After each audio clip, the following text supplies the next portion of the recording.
तो ये है आपकी समसामयिक की घटना चक्र वार्षिकांक दृष्टि, जो एक तरह से आपकी परीक्षाओं के लिए रामबाण होती है, बहुत ही महत्वपूर्ण रूप से होती है। तो आज हम बात करेंगे इसमें राष्ट्रीय परिदृश्य के बारे में। याद रखिए, अगर क्लासें थोड़ी छोटी ही रखेंगे, बड़ी लंबी नहीं रखेंगे, ठीक है। बाद में क्या करेंगे कि इसका पूरा राष्ट्रीय परिदृश्य को एक क्लास में आपका समाहित कर देंगे, ठीक है, पूरा एक में वीडियो में जोड़ देंगे क्लास में, ठीक है। तो इसमें कुछ पॉइंट अभी देखेंगे, कुछ आगे वाली क्लास में मैं क्या करूंगा कि पार्ट 1, पार्ट 2, पार्ट 3 इस तरह से हम दे देंगे, ठीक है, बुक्स का। और याद रखिए, हम लोग यहाँ बातें ज्यादा नहीं करेंगे। सिलेक्शन होने के बाद हम लोग पूरे मतलब एक फ्री दिमाग से, एक तरह से आप लोग जब पूरी तरह से फ्री हो जाएंगे तब हम लोग एक पूरी क्लास ही रख लेंगे आपकी बातों के लिए।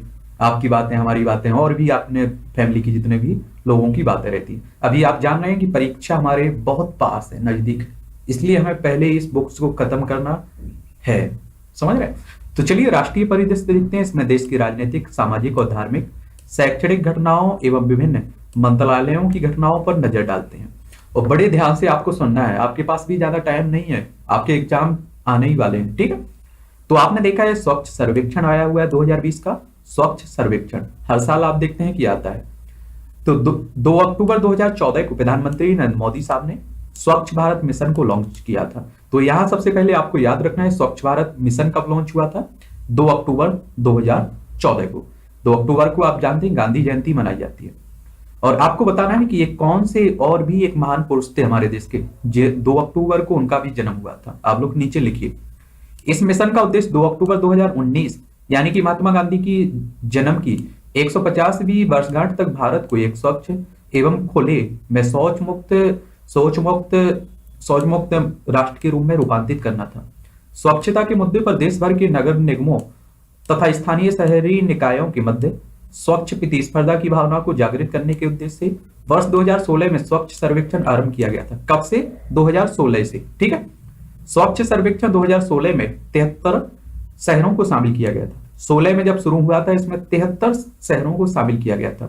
इसके बाद आप देखेंगे स्वच्छ सर्वेक्षण 2017, 18, 19 में क्रमशः 434, फिर 4203 और फिर 4200 आपकी 37 शहरों को शामिल किया गया। इन्हें भी याद रखिए, ये भी आंकड़े आपके बन सकते हैं क्वेश्चन।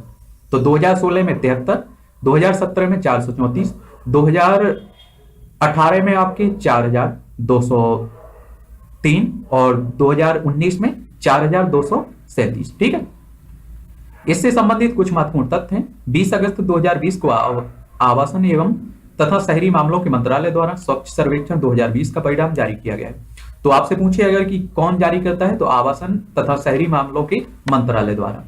स्वच्छ सर्वेक्षण 2020 में 28 दिनों तक सभी राज्यों एवं संघ राज्य क्षेत्रों के 4242 यानी कि 4242 शहरों, 62 कैंटोनमेंट बोर्ड सहित में संचालित किया गया है, ठीक है।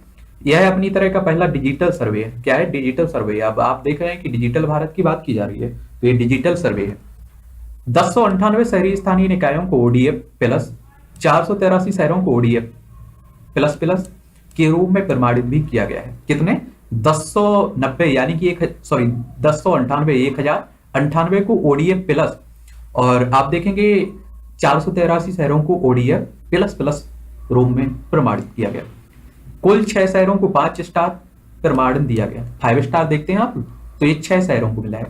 जबकि 65 शहरों को 3 स्टार, 3 स्टार प्रमाणन, और 70 शहरों को 1 स्टार प्रमाणन प्रदान किया गया। 1 स्टार, 2 3 स्टार, 5 स्टार, 1 3 5 इस तरह।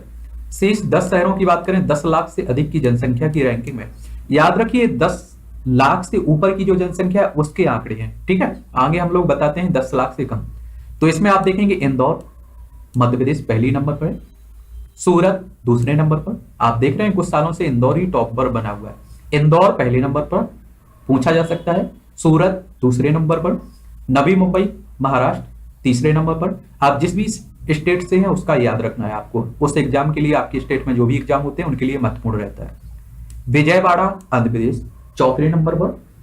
उसके बाद आप देखेंगे अहमदाबाद गुजरात, राजकोट गुजरात, भोपाल मध्य प्रदेश, चंडीगढ़, जीबीएमसी विशाखापट्टनम आंध्र प्रदेश, बड़ोदरा गुजरात।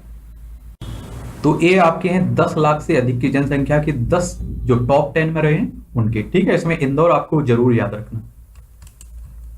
आगे हम बात करते हैं, अगर इस श्रेणी में सर्वेक्षण 2020 के तहत बिहार के पटना को 47वां को अंतिम स्थान प्राप्त हुआ है, तो याद रखिए पटना सबसे एक तरह से अंतिम स्थान पर रखा है। इस श्रेणी में 20 शहरों में उत्तर प्रदेश के 4 शहरों को सामयिक स्थान मिला हुआ है। लखनऊ को 12वां, अभी यूपीपीसीएस में आपका ए पूछा जा सकता है, पूरी संभावना है इसे पूछने की। लखनऊ को 12वां, आगरा को 16वां, गाजियाबाद को 19 और प्रयागराज को 20वां। लखनऊ उत्तर प्रदेश में अगर सबसे पहले पूछे सब नंबर 1 पर तो आपका लखनऊ है 12वीं बार, आगरा 16वीं, गाजियाबाद 19वां, प्रयागराज 20वां। उत्तर प्रदेश के अन्य शीर्ष स्थान प्राप्त शहरों में बात करें तो कानपुर 25 और वाराणसी 27। अपने उत्तर प्रदेश को याद रखिए अगर आप लोग यूपीपीसीएस का पेपर दे रहे हैं तो। इस सर्वेक्षण के तहत 1 से 10 लाख की जनसंख्या वाले शहरों की श्रेणी में प्रथम स्थान पर अंबिकापुर छत्तीसगढ़ का शहर है। तो याद रखिए 10 लाख से अगर कम के में पूछे तो आपको क्या रखना है, अंबिकापुर छत्तीसगढ़। अगर 10 लाख से ऊपर पूछ रहा है तो क्या, इंदौर मध्य प्रदेश का शहर है। द्वितीय स्थान पर आप 1 से 10 लाख के बारे में बात करें तो मैसूर कर्नाटक, और तृतीय स्थान पर नई दिल्ली। ठीक है, राज्यों की रैंकिंग इस प्रकार है, राज्यों से भी आपकी रैंकिंग बनती रहती है तो इसे भी याद रखिए।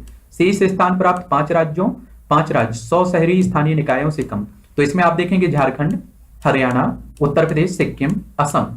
तो उत्तर प्रदेश का आपका तीसरा नंबर है, झारखंड पहले नंबर पर, हरियाणा दूसरे नंबर पर।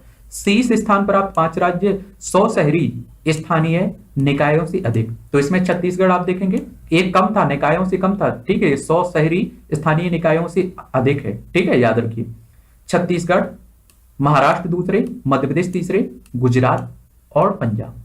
तो इसमें 100 से कम में पूछे अगर आपका तो इसमें झारखंड पहले नंबर पर है, और अगर आपका 100 शहरी के स्थानीय निकायों से अधिक में पूछे तो छत्तीसगढ़ पहले नंबर पर है। इनको भी याद रखना है। 100 शहरी स्थानीय निकायों से अधिक की श्रेणी में कुल 12 राज्यों में उत्तर प्रदेश का 7वां स्थान है। क्या है, उत्तर प्रदेश का 7वां स्थान 100 शहरी स्थानीय निकायों से अधिक में। गंगा नगरों में 1 लाख से अधिक जनसंख्या में शीर्ष स्थान उत्तर प्रदेश के वाराणसी को प्राप्त हुआ है। दूसरे स्थान पर आप देखेंगे कानपुर को प्राप्त हुआ है। 50,000 से 1 लाख की जनसंख्या वाले गंगा नगरों की श्रेणी में कन्नौज प्रथम स्थान पर और बिजनौर दूसरे स्थान पर आपका मिला हुआ है। एक बात इसीलिए आपसे बोलता हूं कि आप पुराने पेपर लगा लिया करिए 5 से 6 साल की, इसलिए आपको एक अंदाजा होता रहता है कि क्वेश्चंस किस तरह से पूछे जा रहे हैं। वैसे आपकी यूपीपीसीएस, एमपीपीएससी, आईएएस की हमने सॉल्व करवा दिए हैं, प्ले लिस्ट सूची में जाइए आप लोग, वहां सब मिल जाएंगे। ठीक है, इसीलिए 5 से 6 साल के क्वेश्चन पेपर बता दिए गए। अब बात कर लेते हैं स्वच्छ सर्वेक्षण 2021 का शुभारंभ। 3 जुलाई 2020 को स्वच्छ सर्वेक्षण 2021 की शुरुआत केंद्रीय आवास एवं शहरी मामलों के राज्य मंत्री स्वतंत्र प्रभार हरदीप सिंह पुरी द्वारा स्वच्छ भारत मिशन के अंतर्गत की गई। स्वच्छ सर्वेक्षण 2021 आवास एवं शहरी मामलों के मंत्रालय द्वारा संचालित शहरी क्षेत्रों में वार्षिक स्वच्छता सर्वेक्षण की श्रृंखला का 6वां संस्करण है। अभी 5वां था, ये 6वां होगा 21 का। इस वर्ष केंद्र सरकार द्वारा पुरस्कारों की नई घोषणा भी की गई है, जिसका नाम है प्रेरक दौड़। ठीक है, याद रखना, प्रेरक दौड़ सम्मान, इसे भी याद रखना। तो ये था आपका एक तरह से स्वच्छ सर्वेक्षण। ठीक है, इस सम्मान के तहत 5 अतिरिक्त उपश्रेणियां भी होंगी, इसी की बात कर रहा हूं। ठीक है, इसकी प्रेरक दौड़ सम्मान की। तो इसमें दिव्य, प्लेटिनियम, अनुपम, गोल्ड, स्वर्ण, उज्ज्वल, सिल्वर, रजत, उदित, ब्रॉन्ज, कांस्य, आरोही, एस्पायरिंग, आकांक्षी। ठीक है, इसमें से प्रत्येक में शीर्ष 3 शहरों को चुना जाएगा और जनसंख्या श्रेणी पर शहरों का मूल्यांकन करने के वर्तमान मानदंडों से अलग यह नई श्रेणी शहरों को 6 चुने हुए संकेतकों पर प्रदर्शन के आधार पर वर्गीकृत की जाएगी। यानी कि कहने का मतलब है कि ये जो श्रेणी मूल्यांकन किया जाएगा इसके आधार ये हैं: कचरे को गीला, सूखा और खतरनाक श्रेणियों में विभाजित करना, गीले कचरे के खिलाफ प्रसंस्करण क्षमता, गीले और सूखे कचरे का प्रसंस्करण और पुनर्चक्रण, निर्माण और विध्वंस अपशिष्ट प्रसंस्करण, लैंडफिल भूमि भराव में जाने वाले कचरे का प्रतिशत, और 6वां है शहरों की स्वच्छता स्थिति। ये आपका यूपीपीसीएस में भी पूछ लेगा, इन आपके 1, 2, 3 आंकड़े दे देगा कथन में, और आपसे पूछ लेगा कि इनमें कौन आधार, इसमें मूल्यांकन के लिए कौन संकेतक नहीं चुना गया है या चुना गया है, तो इन्हें भी याद रखिए 6 को। इस वर्ष के सर्वेक्षण के अंतर्गत गीले, शुष्क और खतरनाक अपशिष्ट को अलग करने, गीले अपशिष्ट के निपटान की प्रक्रिया, गीले और शुष्क अपशिष्ट का निपटान और पुनर्चक्रण, निर्माण, मलबा निस्तारण और कचरा स्थल पर फेंके जाने वाले कचरे की मात्रा और शहरों की स्वच्छता की स्थिति पर ध्यान दिया जाएगा, जिससे देश को स्वच्छ रखा जा सके। वैसे भी आप देखते होंगे कि आपके शहर में भी आता है, सुबह से आपका एक कचरा उठाने वाली गाड़ी आती है, उसमें आप देखते हैं गीला कचरे के लिए अलग रहता है, सूखे के लिए अलग रहता है। बहुत अच्छी व्यवस्था की जा रही है। स्वच्छ सर्वेक्षण 2021 के संकेतकों को मुख्य रूप से अपशिष्ट जल उपचार और मल कीचड़ के पुनर्उपयोग पर केंद्रित बनाया गया है। ठीक है, 21 के लिए। फिर आपने देखा है कि एक राष्ट्रीय भर्ती एजेंसी आई हुई है। आपकी जो भी प्रतियोगी परीक्षाएं होंगी अब इसके अंतर्गत आएंगी। अभी फिलहाल ये सभी पर लागू नहीं की गई है, लेकिन आने वाले दिनों में हो सकता है कि ये प्राइवेट सेक्टरों में भी लागू हो जाए और सरकारी में भी सभी क्षेत्रों में लागू हो जाए। एमपी में आपने देखा है कि एमपी के जो भी सीएम है उन्होंने इसकी घोषणा भी कर दी कि मैं भी इसी के तहत करवाऊंगा। तो इससे क्वेश्चंस भी पूछे जा सकते हैं। राष्ट्रीय भर्ती एजेंसी की बात करें तो केंद्रीय वित्त मंत्री निर्मला सीतारमन द्वारा 1 फरवरी 2020 को अपने बजट भाषण में राष्ट्रीय भर्ती एजेंसी यानी कि नेशनल रिक्रूटमेंट एजेंसी एनआरए के गठन का प्रस्ताव किया गया था, जिसमें सरकारी नौकरियों के लिए भर्ती प्रक्रिया में परिवर्तनकारी सुधार लाया जा सके। याद रखिए, इसके बारे में हम लोग विस्तार से बात कर चुके हैं। अगर आपको लगता है कि विस्तार से आपको पढ़ना है तो जो करंट टॉपिक रहते हैं उनमें हम लोगों ने विस्तार से बात की है, वहां जाकर आप पढ़ लीजिए। यहाँ केवल आपको वही आंकड़े बताऊंगा जो परीक्षा के पॉइंट व्यू से जरूरी है। 19 अगस्त 2020 को प्रधानमंत्री मोदी की अध्यक्षता में केंद्रीय मंत्रिमंडल ने राष्ट्रीय भर्ती एजेंसी की स्थापना को मंजूरी प्रदान की है। राष्ट्रीय भर्ती एजेंसी द्वारा केंद्र सरकार की नौकरियों में ग्रुप बी और ग्रुप सी गैर तकनीकी के पदों के लिए उम्मीदवारों हेतु सामान्य योग्यता परीक्षा यानी कि सीईटी का आयोजन किया जाएगा। एक ही परीक्षा होगी इनके लिए। फिर आप देखेंगे ये पहला चरण है, एक तरह से आप कहिए कि UPSC, PSC, MPPSC, UPPCS, Bihar PCS एक कॉमन एग्जाम ले प्रीलिम्स। उसके बाद अलग अलग एजेंसियां, जो भी एजेंसियां हैं राष्ट्र, जैसे मध्य प्रदेश लोक सेवा आयोग है, उत्तर प्रदेश लोक सेवा आयोग है या संघ लोक सेवा आयोग है, कोई भी आपके हैं तो वो अपने हिसाब से मेंस करवाएं, तो एक पड़ाव कॉमन रहे। लेकिन तो इसी तरह इनका भी एक कॉमन पड़ाव है। अभी आपका देखिए ये जो भी स्टेट पीसीएस है या यूपीएससी, इस तरह की एग्जामों की अभी इसमें शामिल करने की बात नहीं की गई है। इस सामान्य योग्यता परीक्षा का उद्देश्य सरकारी नौकरियों में चयन हेतु विभिन्न भर्ती एजेंसी द्वारा संचालित विविध परीक्षाओं को एकल ऑनलाइन टेस्ट से प्रतिस्थापित करना है।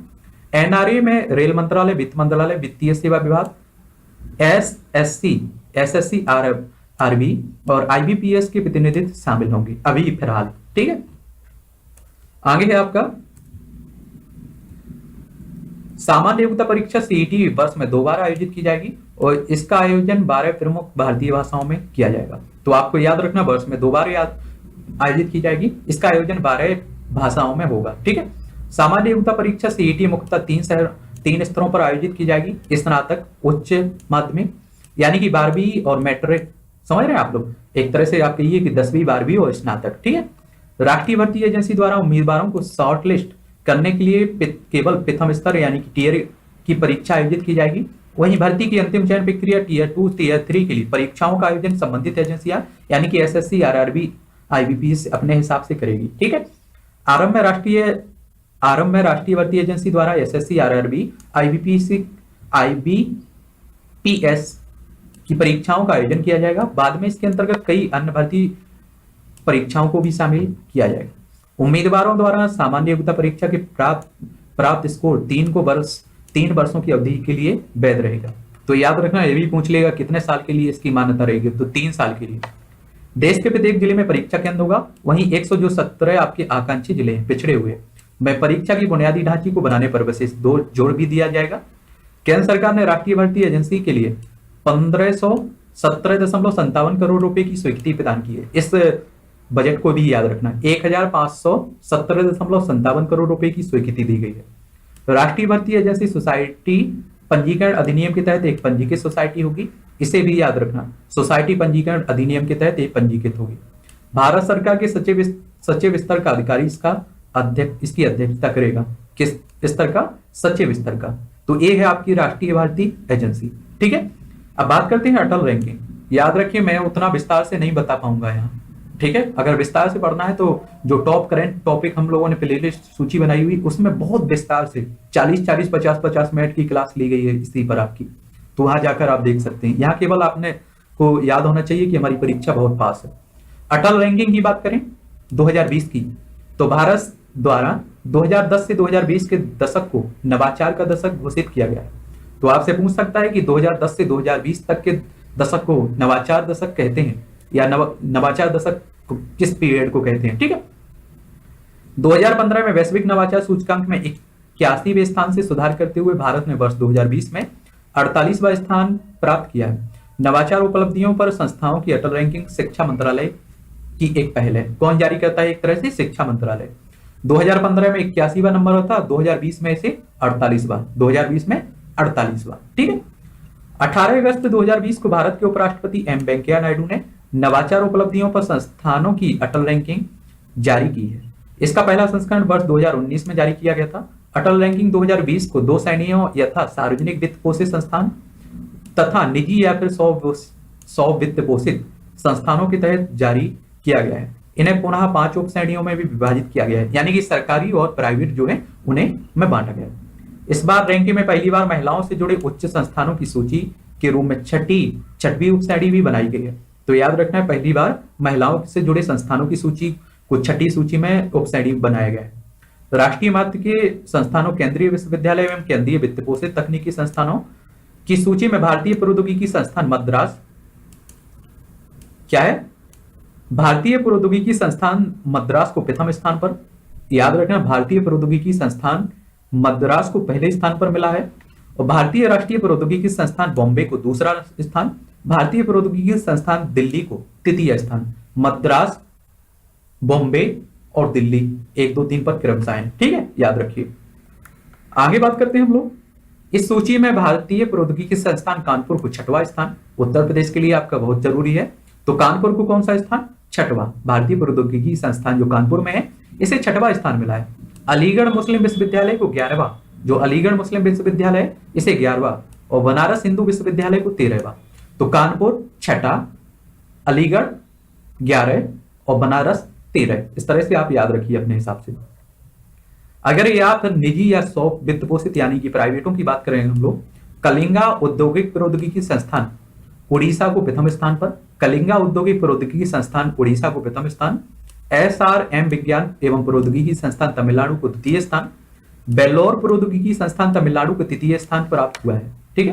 पहली बार सम्मिलित किए गए महिलाओं से संबंधित उच्च शिक्षा संस्थानों की सूची केवल सरकारी एवं सरकारी सहायता प्राप्त श्रेणी में Avinashilingam institute for home science and higher education for women Tamil Nadu को प्रथम तथा Indira Gandhi Delhi technical university for women Delhi को द्वितीय स्थान। तो याद रखना, तमिलनाडु में इसे पहला स्थान, दिल्ली को दूसरा स्थान।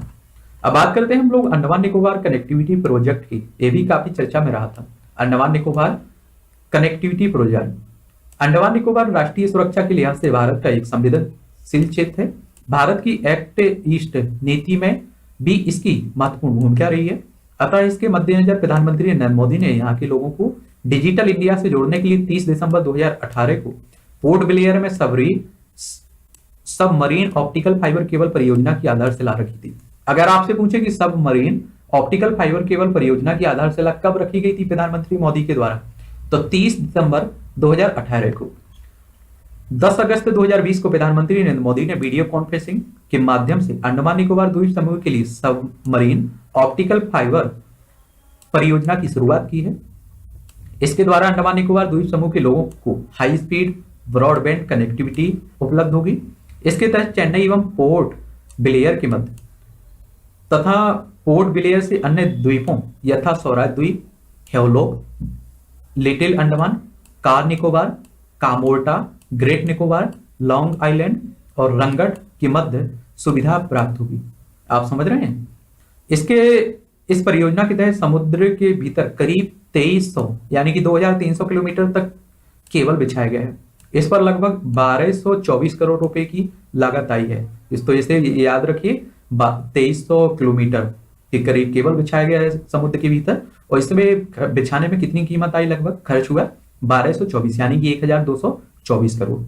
इस परियोजना का वित्त पोषण भारत सरकार द्वारा संचार मंत्रालय के दूर संचार विभाग के अधीन यूनिवर्सल सर्विस ऑब्लिगेशन फंड के माध्यम से किया गया है। इसे भी याद रखिए, यूनिवर्सल सर्विस ऑब्लिगेशन फंड के द्वारा। अब आगे बढ़ते हैं हम लोग। भारत का सबसे लंबा नदी रोपवे, इसे भी हम लोगों ने विस्तार से बात किया था, लेकिन यहाँ आपकी परीक्षा की पॉइंट ऑफ व्यू से जो भी आंकड़े दिए गए उन्हें भी देखूंगा हम लोग, ठीक है। रोपवे अथवा रज्जू मार्ग विशेष रूप से खानों या फिर पहाड़ी क्षेत्रों में उपयोग की जाने वाली एक परिवहन प्रणाली है। इनमें केबलों के माध्यम से बक्से नुमा केबिन द्वारा परिवहन किया जाता है। इसमें दुर्गम क्षेत्रों में कम समय में यात्रा की जा सकती है, ठीक है। आगे बात करते हैं हम लोग।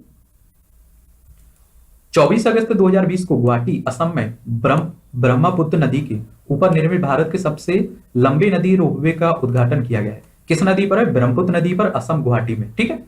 इस रोपवे की लंबाई कितनी है? 1.82 किलोमीटर, 1.82 किलोमीटर, ठीक है। ब्रह्मपुत्र नदी पर है, असम में है, और 1.82 किलोमीटर इसकी लंबाई है। 2006 में गुवाहाटी महानगर विकास प्राधिकरण को इस रोपवे के निर्माण हेतु अधिकृत किया गया था। इसकी लागत राशि 56.08 करोड़ रुपए आई है।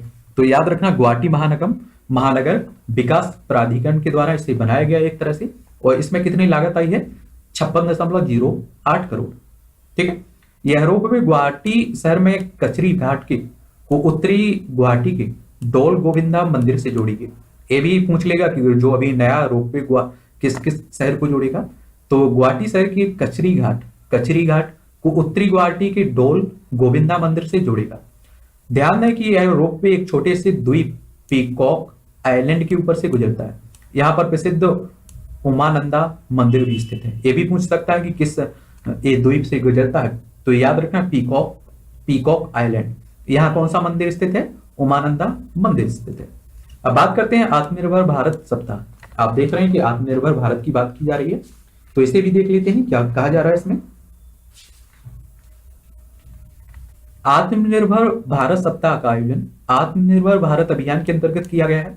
12 मई 2020 को भारतीय प्रधानमंत्री द्वारा आत्मनिर्भर अभियान की घोषणा की गई थी। इस अभियान का मुख्य ध्येय स्वदेशी विनिर्माण और उपभोग को प्रमुखता प्रदान करनी है, यानी कि हम अपने आप पर निर्भर रह सकें।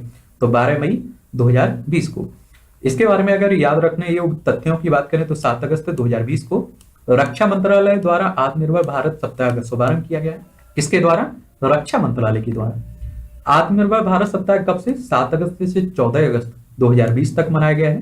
तो इस डेट को भी याद रखना, 7 से 14, 7 अगस्त से 14 अगस्त। 10 अगस्त 2020 को रक्षा मंत्री ने डिजिटल लिंक के माध्यम से आत्मनिर्भर भारत सप्ताह समारोह के एक भाग के रूप में सार्वजनिक क्षेत्र की रक्षा इकाइयों और ऑर्डिनेंस फैक्ट्री बोर्ड द्वारा नए बुनियादी ढांचे के निर्माण के साथ सुविधाओं के आधुनिकीकरण और उन्नयन की पहलों का शुभारंभ किया है। और आत्मनिर्भर भारत सप्ताह में उन हथियारों उपकरणों की सूची प्रदर्शित की गई है जिनका भारत में स्वदेशी विनिर्माण होगा। 9 अगस्त 2020 को रक्षा मंत्रालय ने 101 हथियारों एवं सैन्य उपकरणों की नकारात्मक सूची की घोषणा की है, यानी कि इनका आप देखिए कि हमारे देश में ही प्रोडक्शन यानी कि उत्पादन होगा। इन हथियारों एवं सैन्य उपकरणों में हल्के लड़ाकू हेलीकॉप्टर, रॉकेट और मिसाइलें आदि शामिल होगी। मेरी तो देखिए एक तरह से इच्छा है कि हमारे जो भी लड़ाकू विमान हो वो हमारे स्वदेशी हो, क्योंकि कम से कम हम अपने यहाँ बनाएंगे तो हमें भरोसा तो रहेगा, हमें खरीदने की किसी से जरूरत भी नहीं रहेगी। अब देखिए ये युद्ध चल रहा है, मालूम चला कि अमेरिका या रूस ने कहीं से हम लोग खरीद रहे हैं, उनने रोक लगा दी, तो क्या करेंगे? तो हमारे ऊपर हमारे पास कम से कम ऑप्शन तो होना चाहिए। तो ठीक है, 101 हथियार एवं सैन्य उपकरणों की नकारात्मक सूची को भी याद रखना है आपको। नकारात्मक सूची में शामिल हथियार प्रणालियों का आगे आयात नहीं किया जाएगा, यानी कि हम खरीदेंगे नहीं बाहरी देशों से। ऑर्डिनेंस फैक्ट्री बोर्ड के निगमीकरण करने की दिशा में कदम उठाया गया। रक्षा तथा एरोस्पेस क्षेत्र में भारत को विश्व के अग्रणी देशों में स्थापित करने के लिए रक्षा मंत्रालय ने रक्षा उत्पादन एवं निर्यात प्रोत्साहन नीति 2020 के मसौदे का निर्माण भी किया है। ठीक है, चलिए आगे बढ़ते हैं हम लोग। अब बात करते हैं आपका देवलाली दानापुर किसान रेल के बारे में। ये अपनी तरह की देखिए रहे किसान रेल है। बस 2022 तक किसानों की आय दोगुनी करने के उद्देश्य से रेल मंत्रालय और कृषि एवं किसान कल्याण मंत्रालय द्वारा किसान विशेष रेल का संचालन शुरू किया गया है। आप लोग जानते हैं कि आपके प्रधानमंत्री ने 2022 तक वादा किया था एक तरह से किसानों की आय को दोगुना करने का। तो इसमें याद रखिए किसने ये चलाई है, किसके सहयोग से चली है, किसने विशेष संचालन किया है इसका? तो रेल मंत्रालय और कृषि एवं किसान कल्याण मंत्रालय द्वारा।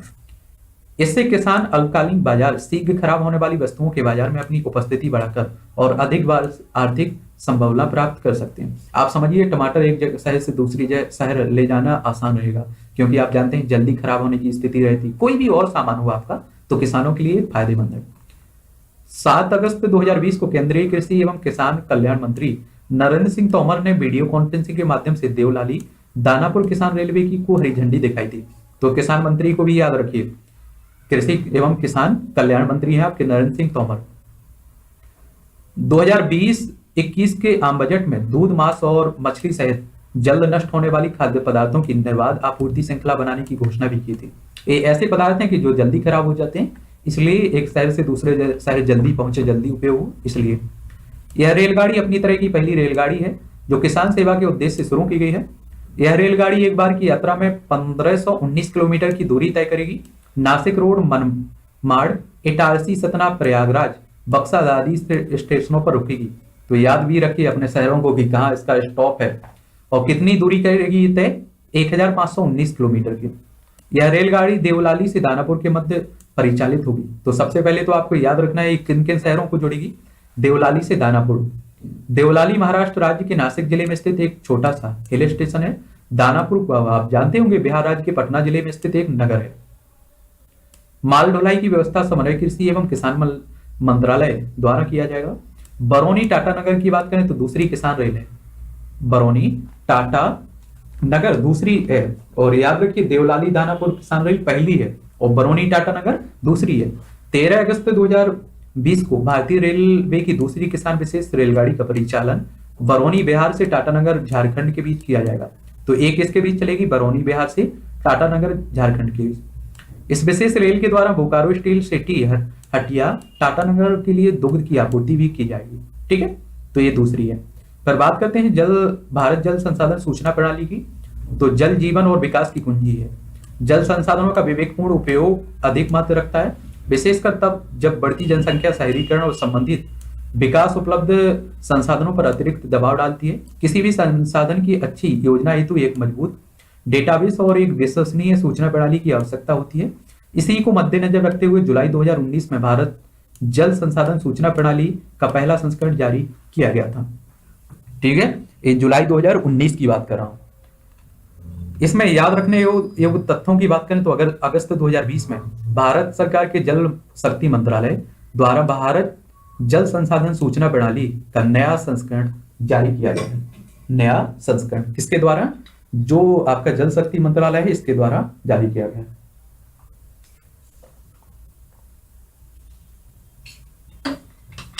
इसमें कुछ पॉइंट आपको वैसे याद रखना चाहिए। कोई संस्थान है, कोई मंत्रालय है, कोई रिपोर्ट जारी करता है तो रिपोर्ट के बारे में आपको याद रखना चाहिए और इसे कौन जारी करता है, क्योंकि आप देखते हैं प्रीलिम्स में आपके क्वेश्चंस बन चुके हैं, वो बनते रहते हैं हमेशा। आगे बढ़ते हैं इसके बारे में। नया संस्करण नई कार्य क्षमताओं एवं विशेषताओं से युक्त है, जो वेब पोर्टल www.india.gov.in के माध्यम से जन्म सामान को वर्षा भूमि का जलस्तर, जलाशय भंडारण, बाष्पन उत्सर्जन और मृदा आर्द्रता इत्यादि से संबंधित जानकारी प्रदान करेगा। वर्तमान में यह प्रणाली विभिन्न केंद्र एवं राज्य स्तरीय संस्थानों जैसे केंद्रीय जल आयोग, केंद्रीय भूमिगत जल बोर्ड, भारतीय मौसम विभाग, विज्ञान विभाग, राष्ट्रीय सूर्य संवेदन केंद्र, विभिन्न राज्यों से नियमित आधार पर आंकड़े प्राप्त कर रही है। अन्य एजेंसियों के आंकड़ों को भी इस प्रणाली में एकीकृत किया जा रहा है, और ताकि यह जल और भूमि संसाधनों से संबंधित डेटा के लिए एक व्यापक मंच बन जाए। इंडिया वारिस को अद्यतन बनाए रखने के लिए राष्ट्रीय जल सूचना विज्ञान केंद्र की स्थापना भी की गई है, तो इस सब के बारे में भी याद रखिए। इस प्रणाली से प्राप्त आंकड़े जन सामान्य के साथ साथ किसानों, नियोजकों, प्रशासकों, विशेषज्ञों, अनुसंधानकर्ताओं इत्यादि सभी के लिए लाभदायक होंगे। फिर आपने देखा है कि एक बहुत बड़ा मुद्दा सुलझ गया है, और पिछली करंट अफेयर्स की जो बुक्स थी उसमें हम लोगों ने कवर भी किया था इसे पूरा। तो यह जो भी कथन है पढ़ लीजिए, उसके बाद आप पढ़ सकते हैं पुरानी किताब को भी। श्री राम जन्मभूमि तीर्थ क्षेत्र न्यास का गठन किया गया है। तो याद रखिए, इसको ही याद रखिए कि कौन सा नाम है राम मंदिर बनाने के लिए किसे जिम्मेदारी दी गई है? श्री राम जन्मभूमि तीर्थ क्षेत्र न्यास। 9 नवंबर 2019 को अयोध्या प्रकरण के संदर्भ में सर्वोच्च न्यायालय द्वारा दिए गए ऐतिहासिक फैसले के अनुपालन के संदर्भ में भारत सरकार द्वारा अयोध्या में भव्य राम मंदिर निर्माण के लिए 5 फरवरी, इस डेट भी पूछ लेगा। देखिए कुछ भी पूछा जा सकता है, तो बड़े आपको ध्यान से पढ़ना है। 5 फरवरी 2020 को श्री राम जन्मभूमि तीर्थ क्षेत्र न्यास के गठन के प्रस्ताव को स्वीकृति प्रदान की गई है। याद रखने योग्य तथ्य यही है कि 5 अगस्त 2020 को अयोध्या में प्रस्तावित भगवान श्री राम के निर्माण हेतु भूमि पूजन देशवासियों के प्रतिनिधि के रूप में प्रधानमंत्री द्वारा किया गया था। कब? 5 अगस्त 2020 को भगवान श्री राम के निर्माण हेतु भूमि पूजन किया गया था। किसके द्वारा? हमारे प्रधानमंत्री साहब इसमें शामिल हुए थे, उन्हीं के द्वारा। राम जन्मभूमि तीर्थ क्षेत्र न्यास की प्रथम बैठक 19 फरवरी 2020 को नई दिल्ली में संपन्न हुई, जिसकी अध्यक्षता तथा अन्य सदस्यों का चुनाव भी किया गया है, जिसमें अध्यक्ष और अन्य सदस्यों का चुनाव किया गया है। तो याद रखिए पहली बैठक कब हुई थी? 19 फरवरी 2020 को। श्री राम जन्मभूमि तीर्थ क्षेत्र न्यास में कुल 15 सदस्य होंगे। ये क्वेश्चन आपसे पूछ लेगा, और उत्तर प्रदेश में है, इसलिए उत्तर प्रदेश की घटना है, तो ये उत्तर प्रदेश में मुझे लगता है बहुत ही महत्वपूर्ण है। वैसे तो महत्वपूर्ण पूरे देश में भी है, लेकिन उत्तर प्रदेश में कुछ ज्यादा है। जिसमें से एक सदस्य सदैव दलित समाज से होगा। आज याद रखिए, यानी कि सबको साथ लेने की बात की जा रही है। 15 सदस्य होंगे, इसमें से कम एक सदस्य हमेशा क्या होगा? दलित समाज से होगा। न्यास मंदिर निर्माण से जुड़े हर फैसले लेने के लिए स्वतंत्र होगा। सरकार ने नियम बनाए हैं जिसके तहत यह न्यास काम करेगा। न्यास मंदिर निर्माण का रोड मैप तैयार करेगा। मंदिर निर्माण में आने वाली समस्त बाधाओं को न्यास दूर करेगा। न्यास श्रद्धालुओं को की सुविधाओं और मंदिर निर्माण के लिए किसी भी व्यक्ति संस्था से दान, अनुदान, अचल संपत्ति सहायता स्वीकार कर सकता है। साथ ही न्यास ऋण भी ले सकता है। मंदिर निर्माण के लिए प्राप्त धन के निवेश का फैसला न्यास ही करेगा। जो भी करेगा अब न्यास ही करेगा। समझ रहे? श्री राम जन्मभूमि तीर्थ न्यास से जुड़ी संपत्ति को बेचने का अधिकार ट्रस्टीज को नहीं होगा। किसी ट्रस्टीज को नहीं होगा। ट्रस्ट के सदस्यों को वेतन का प्रावधान नहीं है, लेकिन सफर के दौरान हुए खर्च का भुगतान न्यास के द्वारा किया जाएगा। वेतन का कोई प्रावधान नहीं रखा गया है, लेकिन जो खर्च एक जगह से दूसरी जगह जाएंगे तो उनके लिए खर्च दिया जाएगा। सभी ट्रस्टी मिलकर एक अध्यक्ष की नियुक्ति करेंगे, जो सभी बैठकों की अध्यक्षता करेगा। न्यास का एक महासचिव व एक कोषाध्यक्ष भी होगा। निर्मोही अखाड़ा के प्रमुख महंत नित्य गोपाल दास न्यास के अध्यक्ष होंगे। ये बहुत ही महत्वपूर्ण पॉइंट है। निर्मोही अखाड़ा के प्रमुख जो महंत नित्य गोपाल दास हैं, न्यास के अध्यक्ष होंगे, जबकि महासचिव के पद पर चंपत राय को रखा गया। ये आज के लिए महत्वपूर्ण नहीं, हमेशा महत्वपूर्ण रहेगा। पूछ लेगा कि पहले इसके आप सोचिए कि न्यास के पहले अध्यक्ष कौन थे, तो महंत नित्य गोपाल दास, या पूछ लेगा पहले महासचिव कौन थे, तो चंपत राय। केंद्र सरकार द्वारा प्रधानमंत्री के पूर्व प्रधान सचिव नृपेंद्र मिश्र को मंदिर निर्माण समिति का अध्यक्ष भी बनाया गया। नृपेंद्र मिश्र को याद रखना आपको। श्री राम जन्मभूमि तीर्थ ट्रस्ट के अन्य सदस्यों की बात करें तो महंत दिनेश दास निर्मोही अखाड़ा के महंत हैं। वासुदेवानंद सरस्वती प्रयागराज, स्वामी विश्व प्रसन्न तीर्थ उडुपी कर्नाटक, योग पुरुष परमानंद गिरी उत्तराखंड, स्वामी गोविंद देव गिरी पुणे कोषाध्यक्ष, विमलेंद्र मोहन प्रताप मिश्रा अयोध्या राज परिवार के वंशज हैं। डॉक्टर अनिल मिश्रा अयोध्या, कामेश्वर चौपाल पटना दलित सदस्य हैं। के पराशरण वरिष्ठ अधिवक्ता, ज्ञानेश कुमार अपर सचिव गृह भारत सरकार नामित सदस्य हैं। अवनीश अवस्थी अपर मुख्य सचिव उत्तर प्रदेश, ये भी नामित सदस्य हैं। अनुज झा जिलाधिकारी अयोध्या पदेन सदस्य हैं। इनके बारे में एक तरह से आप लोग पढ़ लीजिए, सबको याद रख पाना मुझे लगता है मुश्किल रहता है, तो 1 से 2 बार पढ़ लीजिए। अगर आ जाता है तो आप सही करने क्वेश्चन बनता है तो सही करने की स्थिति में आप पहुंच जाएंगे। 17 जून 2020 को राम जन्मभूमि तीर्थ क्षेत्र न्यास द्वारा अपनी आधिकारिक वेबसाइट भी जारी की गई है, का संचालन प्रारंभ किया गया। https SRJBTKSHETR, ठीक है, याद रखना .org।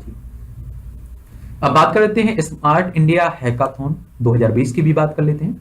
Smart India hackathon 2020। Smart India hackathon एक ऐसी राष्ट्रव्यापी पहल है जिसमें छात्रों द्वारा दैनिक जीवन में आने वाली समस्याओं को हल करने का एक मंच प्रदान किया जाता है। यह वह कार्यक्रम है जो छात्रों को अलग अलग तरीके से सोचने के लिए प्रेरित करने के साथ ही अनेक उत्पादों को नए तरीके से विकसित करने की संस्कृति को बल देता है। हैकाथॉन के 2 भाग हैं, हैकाथॉन सॉफ्टवेयर, हैकाथॉन ए है आपका हार्डवेयर। सबसे पहले तो यही पूछ लेगा कि स्मार्ट इंडिया हैकाथॉन किससे संबंधित है, तो छात्रों की एक तरह से योग्यता से संबंधित है, ठीक है। और छात्रों द्वारा दैनिक जीवन में जो भी आने वाली बाधाएं होती हैं इसके हल करने के लिए एक मंच कह सकते हैं आप लोग। इसके दो भाग कौन कौन से हैं आपसे पूछेगा, तो हैकाथॉन सॉफ्टवेयर, हैकाथॉन ए हार्डवेयर।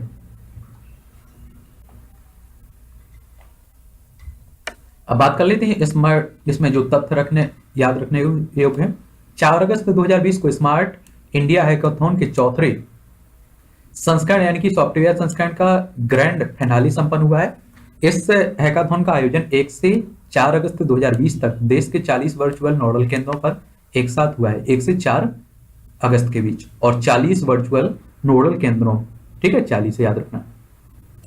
स्मार्ट इंडिया हैकाथॉन 2020 के ग्रैंड फिनाले का उद्घाटन केंद्रीय शिक्षा मंत्री रमेश पोखरियाल निशंक के द्वारा 1 अगस्त को किया गया है। तो आपके शिक्षा मंत्री कौन है, रमेश पोखरियाल निशंक, ठीक है। आगे चलते हैं। देखिए इस बार इसलिए क्वेश्चंस के बारे में नहीं बता सकता हूं कि कौन से पूछे जाएंगे, क्योंकि पिछली बार यूपीपीसीएस में आपने देखा है और आपने यूपीपीएससी में भी देखा होगा, मतलब 1 से 2-3 साल क्वेश्चन पुराने भी आंकड़े पूछ लिए जाते हैं। तो बड़ा कह पाना, अब आज के समय में कह पाना कि करंट से यहां से क्वेश्चन पूछा जाएगा, लेकिन इतना रहता है कि रिपोर्टें आपकी हमेशा पूछी जाती हैं, संगठनों से हमेशा क्वेश्चन बनते रहते हैं। भारतीय प्रधानमंत्री नरेंद्र मोदी ने विश्व के सबसे बड़े हैकाथॉन को वीडियो कॉन्फ्रेंस के माध्यम से 1 अगस्त 2020 को संबोधित किया जाता है। और आज जान रहे हैं आप लोग कि कोरोना महामारी की वजह से वीडियो कॉन्फ्रेंसिंग के द्वारा ही सभी काम हो रहे हैं लगभग। इस हैकाथॉन का उद्देश्य विभिन्न सरकारी निजी संस्थानों के समक्ष आने वाली चुनौतियों के लिए भारत के छात्रों द्वारा विश्व स्तरीय समाधान प्राप्त करना है। इसका मुख्य विषय की बात करें, ये थीम याद रखिए, थीम भी पूछ लेता है। कोई समस्या बहुत बड़ी नहीं है, कोई विचार बहुत छोटा भी नहीं है। No problem is too big, no idea too small, ठीक है। कोई समस्या बहुत बड़ी नहीं है, कोई विचार बहुत छोटा भी नहीं है। इस संस्करण में 11 विषयों पर आधारित कुल 243 समस्याओं पर वक्तव्यों पर काम किया गया है। इसमें दूरस्थ क्षेत्रों में नेटवर्क संपर्क, फेक न्यूज की टैगिंग और ट्रेसिंग इत्यादि से संबंधित मामले शामिल किए गए हैं। 13 कितने हैं, 11 विषय हैं और 243 समस्याएं, ठीक है। ध्यान दें कि भारतीय छात्रों की रचनात्मक एवं क्षमता का विकास का उपयोग देश की प्रगति में सम्मिलित करने के ध्येय से 2017 में स्मार्ट इंडिया हैकाथॉन के प्रथम संस्करण का आयोजन किया गया था। तो पहला संस्करण कब जारी हुआ था इसका, 2017 में। अब बात कर लेते हैं राष्ट्रीय शिक्षा नीति के बारे में भी। इसके बारे में भी हम लोगों ने बहुत विस्तार से पढ़ा हुआ है, करीब आपकी 1 घंटे की करीब क्लास है। उसे जाकर अगर आपको लगता है विस्तार से पढ़ना है तो उसे जाकर पढ़ लीजिए, लेकिन यहाँ आपकी वही आंकड़े बताऊंगा जो आपके जरूरी हैं। राष्ट्रीय शिक्षा नीति एक विजन डॉक्यूमेंट होती है जो यह निर्देशित करती है कि आने वाले वर्षों में देश में शिक्षा किस दिशा में जाएगी, या देश की शिक्षा व्यवस्था को एक आकार प्रदान करेगी। और देश में सबसे पहले इस पॉइंट को याद रखिए, कुछ को सर्वप्रथम वर्ष 1968 में राष्ट्रीय शिक्षा नीति जारी की गई थी। इसके बाद 1986 में दूसरी राष्ट्रीय शिक्षा नीति आई, जिसमें संशोधन हुआ। 1992 में कुछ संशोधन भी किया गया था 1986 की राष्ट्रीय सूची में, शिक्षा नीति में। हाल ही में भारत सरकार द्वारा नई राष्ट्रीय शिक्षा नीति 2020 को मंजूरी प्रदान की। आपसे पूछेगा पहली शिक्षा नीति कब आई, राष्ट्रीय शिक्षा नीति 1968, दूसरी 1986। आप लोग 6 को पीछे कर दीजिए, 8 को आगे, ठीक है। जैसा भी आपको याद रखने की एक ट्रैक बना लीजिए, जो भी करना हो। और 1986 की जो शिक्षा नीति थी दूसरी, इसमें 1992 में संशोधन किया गया और एक नई शिक्षा नीति तीसरी आप कह सकते हैं ये आई हुई है 2020 में। इसमें ये मैं नहीं बता पाऊंगा यहाँ की क्या फायदे होंगे, वहां विस्तार से आपको बताया गया है, वहां जाकर देखते रहिए आप लोग, क्योंकि इतना आप लोगों के पास टाइम नहीं है। आप जानते हैं कि अगर इसे अच्छे से लागू किया गया तो बहुत फायदे होंगे, ठीक है। 29 जुलाई 2020 को केंद्र सरकार द्वारा नई राष्ट्रीय शिक्षा नीति 2020 को मंजूरी की गई है, दी गई है। कौन, किस डेट को, 29 जुलाई 2020 को। यह नीति 3 साल से 18 वर्ष के सभी बच्चों के लिए पाठ्य चर्चा और शिक्षण शास्त्रीय आधार पर 5+3+3+4 यानी कि 5+3+3+4 एक नई व्यवस्था की बात की गई है। अब देखिए एक तरह से मैं बता दूं यहां आप लोगों को, 5 में देखेंगे, आप देखते हैं कि LKG, KG, LKG, आप LKG, KG, नर्सरी, इस तरह से देखते हैं। ये 3 साल हो गए, समझ रहे हैं आप लोग। फिर एक देखेंगे आप लोग की 1 2, तो ये 5 में आपका शामिल हो जाएगा। फिर 3 की अगर बात करें हम लोग, 5 के बाद +3, तो इसमें 3 4 5 आपका शामिल हो जाएगा। +3 की फिर बात करें तो 6वीं 7वीं 8वीं हो जाएगी इसमें। और +4 की बात करें तो इसमें आप देखेंगे कक्षा 9वीं 10वीं 11वीं 12वीं। तो इस संदर्भ में वर्तमान में 10+2 की व्यवस्था लागू हो जाएगी। इससे आप मिलाकर आप लोग 12वीं तक पहुंच जाएंगे। ठीक है, 5+3+3+4 व्यवस्था को क्रमशः आधारभूत यानी कि शुरू 5 वर्ष रहेगा। प्रारंभिक शिक्षा कहेंगे इसे आप लोग 3 वर्ष यानी कि 5वीं तक की।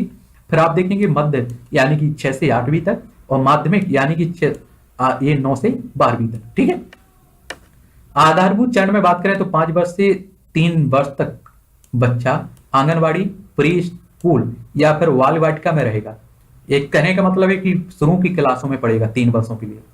आप लोग जानते हैं कि आजकल आपके बच्चे देखते हैं नर्सरी केजी LKG, फिर फर्स्ट में पहुंचता है बच्चा। पता नहीं, मतलब आप सोचिए कि हमारे समय में तो क्या हुआ करता था, डायरेक्ट 1 में पहुंच जाते थे हम लोग। लेकिन आज परिस्थिति बदल रही है। आज 2 साल का होता है, 1-2 साल का बच्चा पढ़ने बैठ जाता है। समझ रहे हैं, तो वही हाल है। जब वह 6 वर्ष का होगा तो कक्षा 1 में प्रवेश मिलेगा उसे। फिर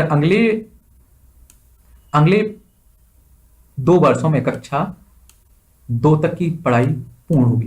प्रारंभिक चरण की बात करें तो 3 वर्ष इसमें शामिल, कक्षा 3 से 5वीं तक की पढ़ाई होगी। उम्र इस साल होगी 8 से 11 वर्ष। चरण देखें तो इसमें तीसरा चरण होगा 6 से 8वीं तक का। इसमें होगी उम्र कितनी होगी, 11 से 14। माध्यमिक चरण की बात करें तो 4 वर्ष में कक्षा 9 से 12वीं तक की पढ़ाई होगी, और उम्र इसमें ये आपका कह सकते हैं कि 14 से 18 तक। ठीक है, अब बात करते हैं आगे इसमें नए 5+3+3+4 ढांचे में 3 वर्ष के बच्चों को शामिल कर प्रारंभिक बाल अवस्था देखभाल और शिक्षा की एक मजबूत बुनियादी को शामिल किया गया है, जिसमें आगे चलकर बच्चों का बेहतर विकास हो सके। 2030 तक प्री स्कूल से माध्यमिक स्तर तक में 100% सकल नामांकन अनुपात प्राप्त करने का लक्ष्य रखा गया है। कहने का मतलब है कि एडमिशन, सभी बच्चों का एडमिशन हो, कोई छूटे ना शिक्षा से। विद्यार्थियों को विशेष रूप से माध्यमिक विद्यालय में अध्ययन करने के लिए विषयों का चुनाव के विकल्प दिए जाएंगे। इसमें शारीरिक शिक्षा, कला और शिल्प और व्यवसायिक विषय भी शामिल किया जाएगा। मुझे ये अच्छा लगा, व्यवसायिक शिक्षा, यानी कि आप समझिए कि हम लोग अभी आप देखते हैं 12वीं पास हो जाता है या PhD कर लेता है, उसके बाद भी देखते हैं आप लोग की मानव संसाधन में नहीं बदलता है वो, यानी कि वो ग्रुप D के पेपर दे रहा होता है, PhD करने वाला। तो इस तरह से एक शिक्षा दी जाएगी कि अगर आप 10वीं पास हो जाते हैं तो एक अच्छी तरह से आप व्यवसाय या कुछ भी काम करने के लायक पहुंच जाएंगे। जहां तक संभव हो कि कम से कम ग्रेड 5 तक, लेकिन बेहतर होगा कि ग्रेड 8 और उससे आगे तक भी शिक्षा का माध्यम घरेलू भाषा, मातृभाषा, स्थानीय भाषा, क्षेत्रीय भाषा। कहने का मतलब कि आप देखते हैं बुंदेलखंडी है, आपकी जो भी है, आप देखते हैं कि बघेलखंडी हो गई, फिर कोई भी तमिल भाषा, तमिलनाडु की जहां भी हो, अपनी स्थानीय भाषा में एक तरह से 5वीं तक तो है, लेकिन और भी हो सकता है कि 8वीं तक और आगे भी रख सकते हैं। सार्वजनिक और निजी दोनों तरह के स्कूल इसकी अनुपालना करेंगे और त्रिभाषा फार्मूला लागू किया जाएगा। हालांकि इस पर काफी लचीला रखा जाएगा, किसी भी राज्य पर कोई भाषा थोपी नहीं जाएगी। त्रिभाषा फार्मूला का कहने का मतलब है कि हिंदी और अंग्रेजी अनिवार्य कर दिया जाए और एक स्थानीय भाषा, क्षेत्रीय भाषा आपकी रहेगी। लेकिन आप जानते हैं कि दक्षिण भारतीय राज्य नहीं मानते इसे, वो कहते हैं 2 ही भाषा रहेंगी, एक स्थानीय और एक अंग्रेजी। ठीक है, तो इस पर कोई अभी बात बनी नहीं है। ठीक है, ग्रेड 10 और 12वीं के लिए बोर्ड परीक्षाएं जारी रहेगी। मंत्रालय के तहत एक मानक निर्धारक निकाय के रूप में एक राष्ट्रीय मूल्यांकन के परख स्थापित किए जाने का प्रस्ताव भी है। ठीक है, सभी लड़कियों और साथ ही ट्रांसजेंडर छात्रों के लिए एक जेंडर समावेशी निधि यानी कि फंड का गठन भी किया जाएगा। तो याद रखना, जेंडर समावेशी निधि किन के लिए, सभी लड़कियों और साथ ही जो ट्रांसजेंडर छात्र होते हैं छात्रों के लिए। उच्चतर शिक्षा व्यवस्था के तहत शोध को बढ़ावा देने के लिए राष्ट्रीय अनुसंधान फाउंडेशन NRF की स्थापना भी की जाएगी, इसे भी याद रखिए। ऐसी व्यवस्था की ओर बढ़ना जिसमें विशाल विश्वविद्यालय और महाविद्यालय हो और तथा प्रत्येक जिले में या उसके पास कम से कम एक उच्च शिक्षा संस्थान अवश्य हो। उच्च शिक्षा में सकल नामांकन अनुपात को वर्ष 2018 में 26.3 से बढ़ाकर 2035 तक 50% करने का लक्ष्य रखा गया है। 2018 में कितना था, 26.3% था। डिग्री कार्यक्रमों की अवधि और संरचना में परिवर्तन की बात करें तो स्नातक अवधि 3 या 4 वर्ष की अवधि की होगी, जिसमें उपयुक्त प्रमाण पत्र के साथ निकास के कई विकल्प भी होंगे। कहने का सीधा सा मतलब है कि आप देखते थे कि अभी आप बीएससी कर रहे हैं या कोई भी डिग्री कर रहे हैं, तो आपने 2 साल की और छोड़ दी किसी प्रॉब्लम बस कोई भी समस्या आने के कारण, तो आपको कुछ नहीं उसका परिणाम मिलता था, यानी कि आपके 2 साल बिल्कुल बेकार जाते थे। लेकिन अब ऐसा नहीं होगा। उदाहरण के लिए आप देखेंगे कि 1 वर्ष पूरा होने करने पर आप अगर 1 साल तक आप लोग पढ़ते हैं तो एक सर्टिफिकेट आपको दिया जाएगा। अगर 2 साल तक आप लोग पढ़ सकते हैं तो डिप्लोमा दिया जाएगा, और 3 वर्ष तक आप कार्यक्रम में अगर शामिल हो सकते हैं तो स्नातक की डिग्री प्रदान की जाएगी। और अगर आप 4 वर्ष तक स्नातक कार्यक्रम में बहु विषय शिक्षा को बढ़ावा दिया जाएगा। पीएचडी के लिए या तो स्नातकोत्तर डिग्री या 4 वर्षों की शोध के साथ प्राप्त स्नातक डिग्री अनिवार्य होगी। एमफिल कार्यक्रम को बंद किया जाएगा। अभी आप देखते थे एमफिल कार्यक्रम, इसे बंद कर दिया जाएगा। विश्व के 30 विश्वविद्यालयों को भारत में अपनी शाखाएं संचालित करने की अनुमति दी जाएगी। भारत में वर्तमान में अनुसंधान और नवाचार निवेश जीडीपी का 0.69% है, जबकि यह संयुक्त राज्य अमेरिका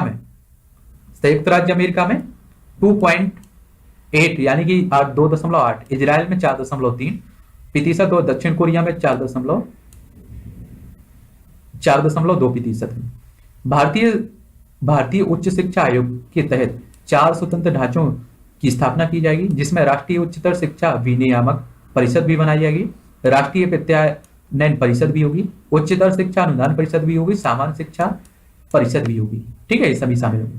और याद रखिए जीडीपी के 6% खर्च करने की बात की जा रही है। वैसे तो आप देखते हैं कोठारी जो पहली शिक्षा नीति आई थी उसमें भी आपकी 6% खर्च जीडीपी का खर्च करने की बात की गई थी शिक्षा पर, लेकिन अभी तक संभव नहीं हो पाया।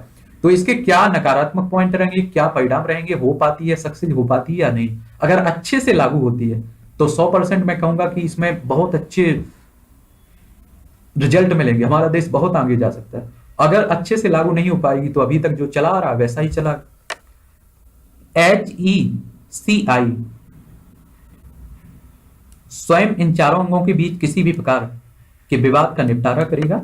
और ध्यान दें कि भारतीय भाषाओं पर समुचित ध्यान न दिए जाने के कारण देश में विगत 50 वर्षों में 220 से अधिक भाषाओं को खो दिया है। आप जानते हैं हमारे देश में हजारों भाषाएं बोली जाती हैं। यूनेस्को ने 197 भारतीय भाषाओं को लुप्तप्राय घोषित कर दिया है। किसने? यूनेस्को ने। इसे भी याद रखिए, पूछ लेगा यूनेस्को ने कितने भारतीय भाषाओं को लुप्तप्राय घोषित कर दिया गया है, तो 197। अनुवाद एवं विवेचना से संबंधित एक Indian institute of translation and interpretation की स्थापना भी की जाएगी, IITI। प्रौद्योगिकी के उपयोग पर विचार के मुक्त आदान प्रदान को एक मंच प्रदान करने के लिए एक स्वायत्त निकाय के रूप में राष्ट्रीय शैक्षणिक प्रौद्योगिकी मंच यानी कि NETF का निर्माण भी किया जाएगा। यह नीति केंद्रीय शिक्षा सलाहकार बोर्ड के सशक्तिकरण की अनुशंसा करती है। यह नीति मानव संसाधन विकास मंत्रालय को शिक्षा मंत्रालय के रूप में पुनः नामित करने का प्रस्ताव भी देती है। आप जानते हैं कि एक नया मतलब एक तरह से नाम बदलने का प्रावधान चलता रहता है। इसकी सरकार आती है तो वो नाम बदल देते हैं, उनकी सरकार आती है तो इसी तरह एक कह सकते हैं आप लोग कि जो अभी एक शिक्षा मंत्रालय की बात की गई है, जो अभी मानव संसाधन विकास मंत्रालय कहते थे, इस एक शिक्षा मंत्रालय होगा, इसे ही नाम दे दिया गया, बदल दिया गया। शिक्षा के क्षेत्र में केंद्र और राज्य द्वारा जीडीपी का 6% सार्वजनिक निवेश बढ़ाया जाएगा। ध्यान दें कि इस शिक्षा नीति के निर्माण के लिए वैज्ञानिक कौन थे? के कस्तूरीरंगन की अध्यक्षता में एक समिति का गठन किया गया था। तो एक तरह से उनकी सलाह पर ही इस समिति को लाया गया है, मतलब इस शिक्षा नीति को लाया गया है। तो इन्हें याद रखना के कस्तूरीरंगन की अध्यक्षता में समिति द्वारा 31 मई 2019 को शिक्षा नीति का मसौदा मंत्रालय को सौंप दिया गया, जिसे सरकार द्वारा लोगों के सुझावों के लिए सार्वजनिक कर दिया गया था। ठीक है, अब बात कर लेते हैं भारतीय सेना में महिलाओं के लिए स्थायी कमीशन। लंबे समय तक सशस्त्र बलों में महिलाओं की भूमिका चिकित्सीय सेवा जैसे डॉक्टरों एवं नर्स तक ही सीमित थी। यानी कि अभी तक आप देखिए सशस्त्र बलों में, सेनाओं में आप देखते थे डॉक्टर नर्स तक ही महिलाओं की नियुक्ति होती थी। लेकिन वर्ष 1992 से WSES women special entry scheme योजना के तहत भारतीय सेना में महिला अधिकारियों की कमीशन की शुरुआत हुई। प्रारंभ में महिला अधिकारियों की सेना में नियुक्ति 5 वर्ष की अवधि के लिए की जाती थी, जिसे 5 और वर्षों के लिए बढ़ाया जा सकता था। वर्ष 2005 में WSES योजना को शॉर्ट सर्विस कमीशन योजना से प्रतिस्थापित कर दिया गया, जिसके तहत महिलाएं सेना में 10 से 14 वर्ष की अवधि के लिए सेवारत रह सकती, काम कर सकती थी। ठीक है, लेकिन अब बात करें तो 23 जुलाई 2020 को रक्षा मंत्रालय ने भारतीय सेना में महिला अधिकारियों को स्थायी कमीशन यानी कि स्थायी अब रहेंगी प्रदान करने के लिए औपचारिक सरकारी मंजूरी पत्र जारी किया है। एक तरह से कहिए कि पुरुषों के समान होगा।